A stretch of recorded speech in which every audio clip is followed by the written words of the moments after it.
Today I will talk about how can you disable music on your Star Work 2 app. We'll go to figure out the solution or know how you can do that on your app. So you just follow this ways, then it's going to work with you. All you have to do, so you just go down here, you click on this sign down here, and you just click on it. Then it's going to take you to this list. It's going to show for you like this here.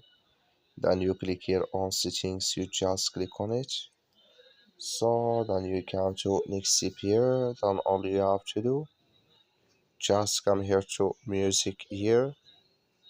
Then you click here in this sign here of this color. Like you see color, it's gone. That's mean here music, it's disabled with us now. So that's all you have to do. That's all. I wish now you I get it. Thank you for watching.